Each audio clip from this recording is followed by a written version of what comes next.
सोमनाथ मंदिर हिंदुओं के लिए एक पावन स्थल है क्योंकि मिथकों के अनुसार इसे शिव के 12 ज्योतिर्लिंगों में से पहला माना जाता है। कहते हैं कि इसका निर्माण स्वयं चंद्रदेव सोमराज ने किया था। इसका उल्लेख ऋग्वेद में भी मिलता है। सोमनाथ ज्योतिर्लिंग की कथा में बताया गया है कि चंद्रमा ने दक्ष की 27 पुत्रियों से विवाह किया था, लेकिन रोहिणी से उनको इतना प्रेम था कि अन्य 26 खुद को उपेक्षित और अपमानित महसूस करने लगी थीं।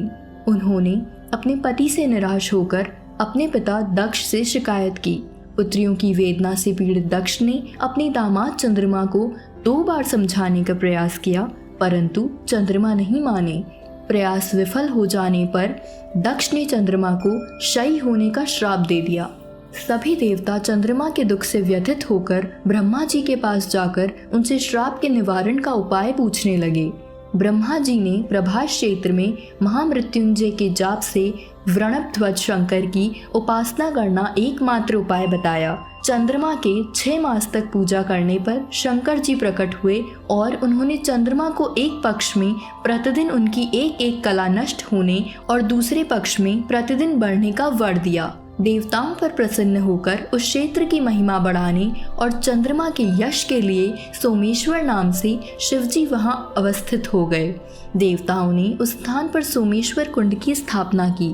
कहते हैं कि इस कुंड में स्नान कर सोमेश्वर ज्योतिर्लिंग के दर्शन और पूजा से सब पापों से निस्तार और मुक्ति की प्राप्ति हो जाती है। बाद में सोमेश्वर से सोम अर्थात चंद्रमा की वजह से यह ज्योतिर्लिंग सोमनाथ के नाम से प्रसिद्ध हुआ। मुगलों द्वारा कई बार तोड़ा गया यह मंदिर।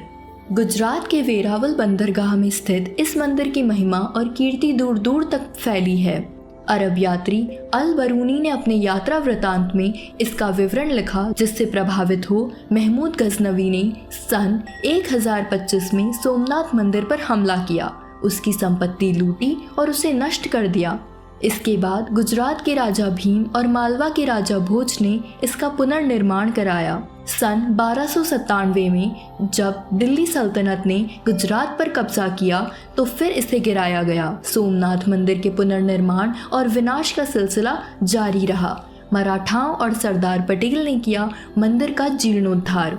जब भारत का बड़ा हिस्सा मराठों के अधिकार में आ गया तब 1783 में इंदौर की रानी अहिल्याबाई द्वारा मूल मंदिर से कुछ ही दूरी पर पूजा अर्चना के लिए सोमनाथ महादेव का एक और मंदिर बनवाया गया। इस समय जो मंदिर खड़ा है उसे भारत के गृह मंत्री सरदार वल्लभ भाई पटेल ने बनवाया। सोमनाथ मंदिर की बनावट और शिल्प। सोमनाथ मंदिर की अनूठी शिल्प कला एवं बनावट थी जिसे आक्रमणकारियों ने नष्ट कर दिया। सोमनाथ मंदिर का पुनर्निर्माण चालुक्य शैली में किया गया है। यह प्राचीन हिंदू वास्तुकला का एक अनोखा नमूना है। पुरातत्व विभाग ने उत्खनन द्वारा प्राप्त ब्रह्मशिला पर शिव का ज्योतिर्लिंग स्थापित किया है। कैलाश महामेरु प्रासाद शैली में इस विशाल मंदिर को पूरी तरह से तैयार होने में कई वर्ष लग गए।